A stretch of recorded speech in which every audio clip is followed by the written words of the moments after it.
Hi, this is Phil Susan, and you are watching CMS TV.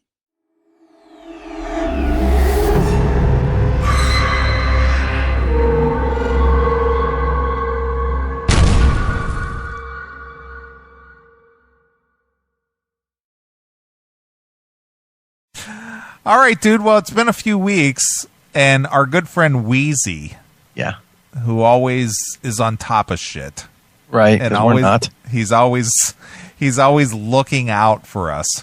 Good, because somebody has to. Right.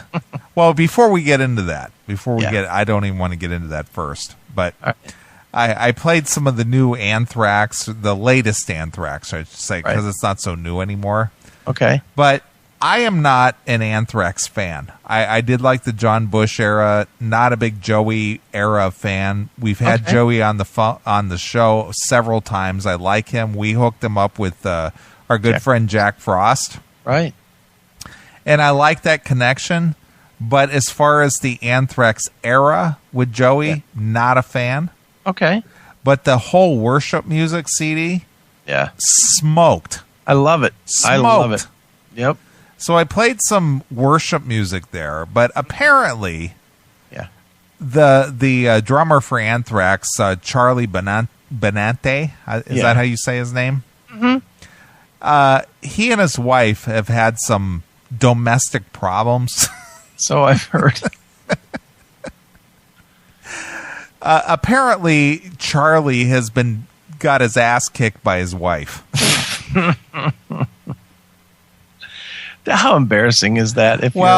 It's embarrassing, but Cleveland had a ball player, a pitcher, who got his ass kicked by Tawny Katane. Tawny Katane. Chuck Finley. Yeah, she beat him with her high heel. Right. Right. What is with these women so out of control? They're beating their husbands. I don't know, but I know me. If some woman started beating me with an object, she's going down. Right.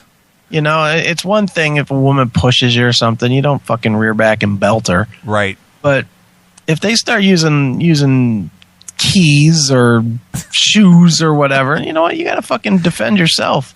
That means knocking her on her ass, so be it. Right. I was reading that Chuck Finley story about 5 or 6 years ago where I guess they were driving home and she basically took her shoe off and was beating him in the car while he was driving. Fucking funny. But you know what's funny? And this is a personal story. All right. Back in 89... Okay. 89. I was kind of dating this chick. All right. And she had this guy that I don't think she was so much dating him. He was more like a, beggar and hanger on type guy. Okay. She more or less tolerated him. All right. And he got to this point where he thought he owned her, I guess. Okay. So he was always questioning her. Where are you at? Who are you talking to? Where were you? How long were you there? When are you coming home? Type of thing. Right. And I don't know. Again, at this point, I don't even know what the whole story was. Right. But I used to work at a club back in the late 80s as a DJ. Okay. And this was a rock club, and I didn't do this full time. I did this as a fill-in. There was a guy who did it normally, but when he wanted the night off or whatever, I would be the fill-in DJ guy. Okay. So this was a cool rock club and everything out in Southern California, and this girl that I was dating for a very short time, she worked there periodically as a waitress too. All right. So this guy would basically come in there and basically watch her. Oh boy. To make sure she wasn't talking to some other guy or whatever. Okay. And he was basically just a pain in the ass. Right, of course. So one evening he comes in there and he starts some shit with her. Right. And of course, she takes it outside with him and they're out front of this club arguing. Right. To where she pulled a tawny contain on him. She pulled off her shoe and started beating him with with a shoe. Jesus. So this guy was crumpled down in the corner while this girl had her high heel off and just beating him with her shoe. Nice. Until you actually see that. It's... I mean, I'm going back, 25 years here. But she took her shoe off and beat him. Nice. With her shoe, just like Tawny Contain did with Chuck Finley. Be honest, dude. Did you ever dot a girl? Did I ever do what? Dot one. Punch her right in the mouth. Oh, no. I have. I've never done that. When I was this was young. I was in like junior high school, I believe. And I had this one girl. Her name was Brenda. And I just remembered point blank, she would not, I said something to her boyfriend or something and caused her boyfriend to break up with her or some shit. I don't remember what the reason was. But she just would not let it go. And she just kept coming at me and pushing me and pushing me or whatnot. I'd try and walk away. She'd keep pushing me and whatnot. Finally, I just turned around and I said, if you push me one more time, I'm going to punch you in the mouth. Nice. She fucking pushed me in the face. That hand push. Right. Just like shove you away. Yeah. And I literally knocked her the fuck down. Boom. Nice. Dropped her. She's fucking crying. Went crying to the principal. I got fucking suspended for a week. Look at Nathan from Kentucky. True story. Shortly after Chuck Finley got the shit beat out of him by Catane, Finley was pitching against the White Sox in Chicago. So during the pregame, as he's warming up in the bullpen, the White Sox start playing Whitesnake tunes over the PA system. Hilarious. Ugh. Well, anyway, getting back to the Anthrax, Charlie Benante, getting his ass kicked by his wife. His attorney for Anthrax drummer Charlie Benante released the following statement. Last Friday, Charlie Benante, drummer for the rock band Anthrax, was assaulted several times, an altercation that sent him to the emergency room with a gash at the back of his head that required several staples to close. Several staples. Jesus. She hit him with a ball bat. She probably hit him with a drumstick. Apparently. Mr. Benante and his 6-year-old daughter, Maya, had traveled to the Elkhart, Indiana to meet Mrs. Benante. Oh, that's just right up the street from me. There you go. And her 17-year-old son, who was participating in a weekend baseball game series. At some point, words were exchanged between Mr. Benante and Mrs. Benante, and her male companion that led to the scuffle. All right, so she's banging somebody else. That sounds like somebody familiar, right? Yeah. Mr. Benante, Mrs. Benante, and her male companion that led to a scuffle pushed her away, and as he turned around to leave with Maya, Mrs. Benante assaulted him from behind, hitting him multiple times on the back of his head with her cell phone. Ouch. A cell phone? Yeah. I could see that. If I hit you with my iPhone, that shit would cut you. Police were called, and both Mr. and Mrs. Benante were detained for domestic battery in front of a child. And Mrs. Benante were detained. Is understandably distraught by the incident, and that his daughter, who he has dotes on, witnessed it. Oh boy, dotes on. Mr. Benante will appear in Elkhart County Court this Friday, and we expect complete vindication. Nice. Where's the announcement that he's now divorcing this bitch? Where's that announcement in this statement? Benante, 49, and his wife Sandra, 41, had Mia, Charlie Benante, in January of 2006. They currently reside in Long Grove, Illinois. Oh, I didn't know that. Yeah, well, maybe you should go and hang out. Maybe you could help defend him. What's he doing all the way over here? Isn't Anthrax a New York band? They are, but maybe he wanted to get the fuck out of there. Apparently. Hey, you. Why are you watching this with commercials? Go commercial-free and unlock exclusive content. Become a VIP today on Locals, Substack, or Rumble Premium. Stop waiting. Charlie and Anthrax bassist Frank Bello, who is Benante's nephew. Did you know that? I did know that. I did not know that. Missed several shows on Anthrax North America tour in February in order to spend time with Charlie's mother, who was terminally ill. And on Benante informed fans by way of his official site that his mother passed away. Yeah, blah, blah, blah. Yeah. Yeah, but dude, why is he not divorcing this chick? I mean, seriously, why is he staying with her? If he's getting a beat down and he can't fucking fight back, or he won't, divorce her ass. You know, I got to be honest with you, and you and I share a lot of war stories together. Sure. Mm-hmm. I mean, I have had some chicks that have made me nuts over the past. Sure. But I have never even come close to just hauling off and smacking one, even though they deserved it. Yeah, I have. I definitely have. Not in a long time, not in about 20 plus, but I definitely have fucking choked one or two. Choke out a bitch, huh? Not choked her out, but picked her up by her throat. not one of my better days. Yeah, I understand. They do. They make you fucking crazy sometimes.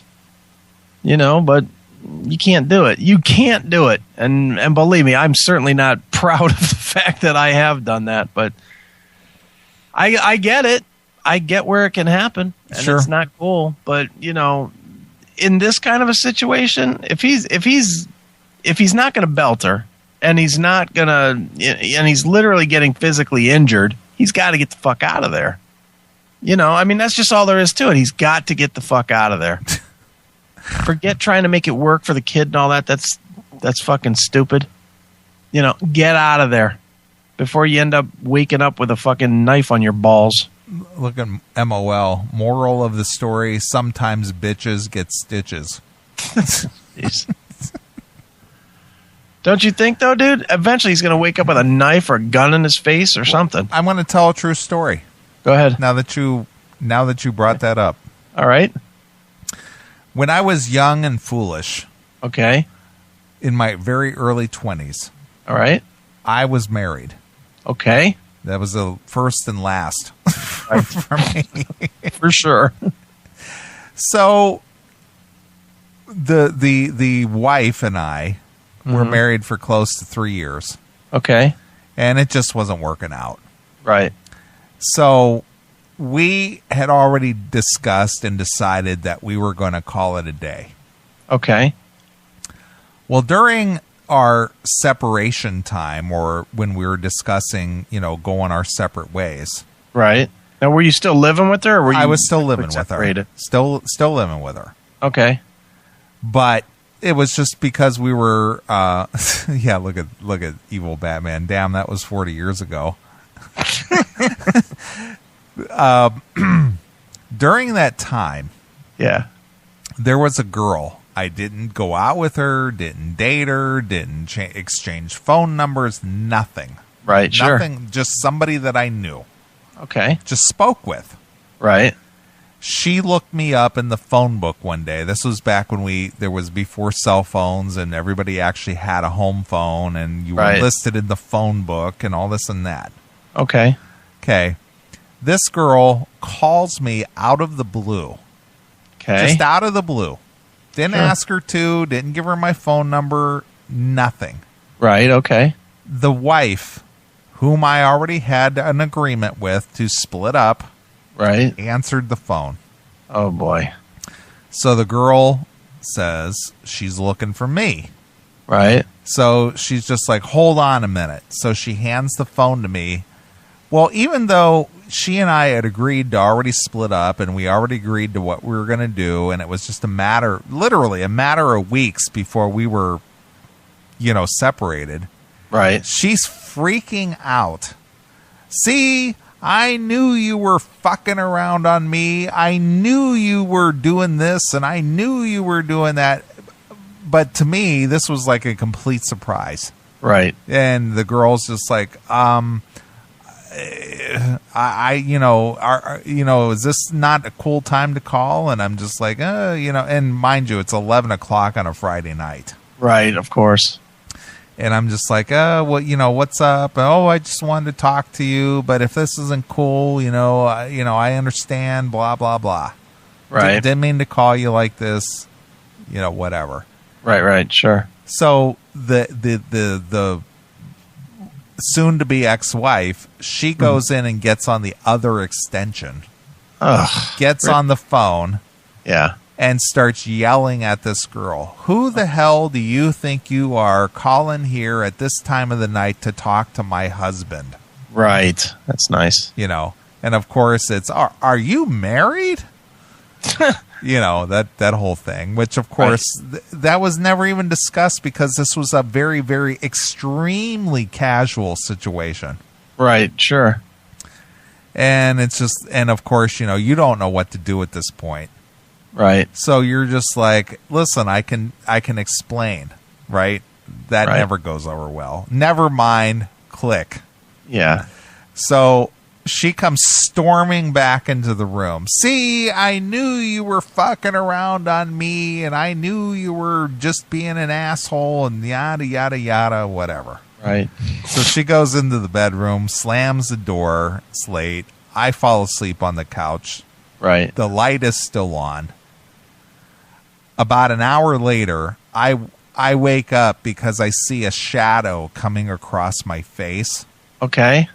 I wake up. She's standing over me with a big kitchen knife.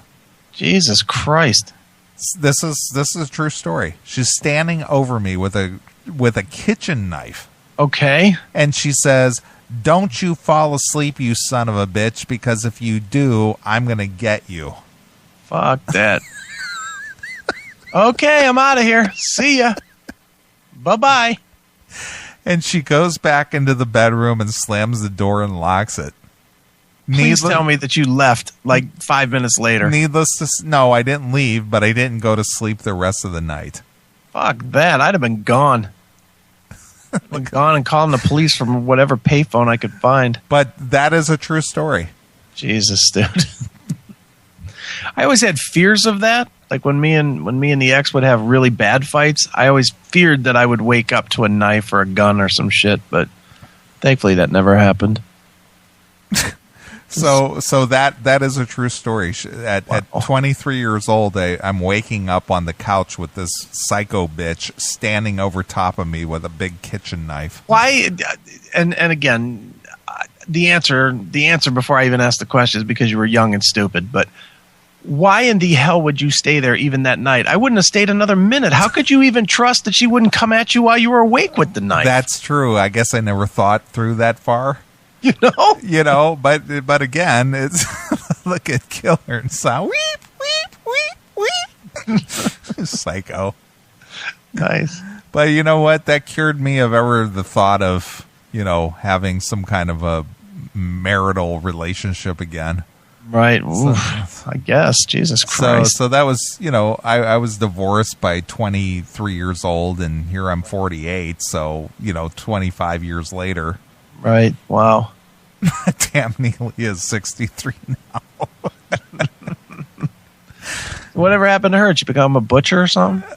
No, she got banged. She got knocked up by a Mexican gardener.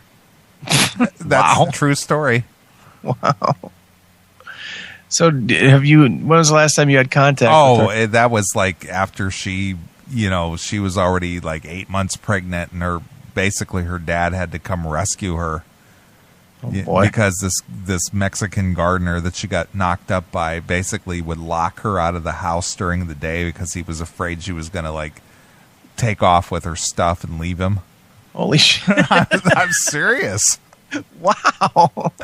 Yep. So when was the last time you fucking had communication with this one? August of 1988. Holy, so you have no idea if she's even alive? Oh, I do know she's alive. I ran a one of those people finder reports on her like a few years ago. Okay. So she basically lives over in Ohio. Oh, great. Mm-hmm. She's in the looking at. Thanks. You have to tell me her name off the air, so that I can. But my sister sent me a link to a website for what do you want to call for legal things, and she apparently filed bankruptcy in 2010. Your daily metal fix is on Rumble. Watch the Classic Metal Show episodes free or go commercial free with a premium subscription. Find your Classic Metal Show now at rumble.com/c/CMS, rumble.com/c/CMS. Oh, wow. So she's got it together. Mm-hmm. But she's been married twice since. Oh, boy. Let's see, so guess who's the problem there? Yeah, well, three losses. I think we figured that one out pretty quick. Dude, with the whole dating thing, man, since we're not going to do Talking Metal, it doesn't look like... No, we're going to do Talking Metal. I'm bound and determined to do that. All right, well, let me just ask a quick one. What do you think about the online dating thing? eHarmony or Match? Oh, no, I don't like that at all. Do you think that it could even work? It's like I think about it, and it's like, man, do I not want to be that fucking guy? No. I do not want to be the guy recording, hey, I own my own business, and I'm fucking motivated, and I have great hair, and no. Cheese ball. No. I was just curious if you think it's as fucking dumb as I do. Yeah, no. Not at all. Now, who knows? A year from now, if there ain't nothing happening, I might be registered on all that shit. I might be that guy in that Geico commercial singing my thing. The answer is no. Yeah. I'm there with you at least right now. It's like the thought of it, because a couple people have been like, "Oh, you should sign up for blah blah blah blah blah." Ugh. Look at MOL. I signed up for Cougar Life and it worked out okay. Cougar Life. Cougar Life.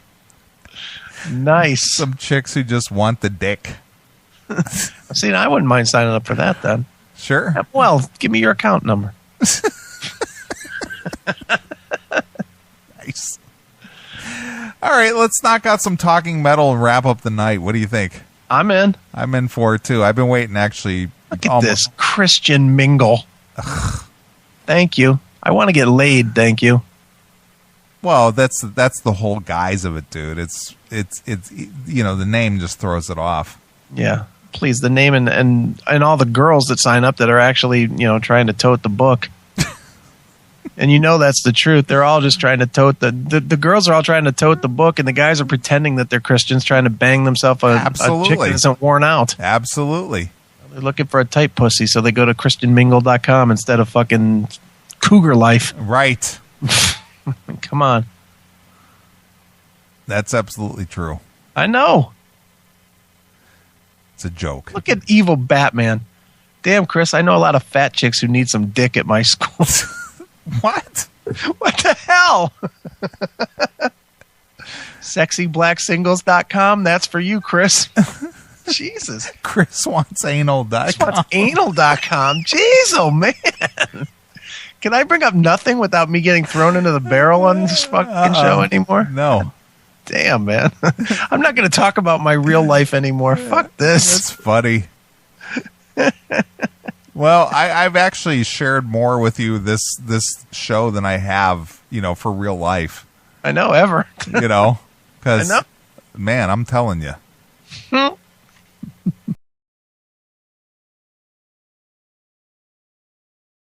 Get more metal in your inbox. The Classic Metal Show is on Substack. Listen or watch for free, or subscribe for VIP exclusive content. Find us at cmspn.substack.com.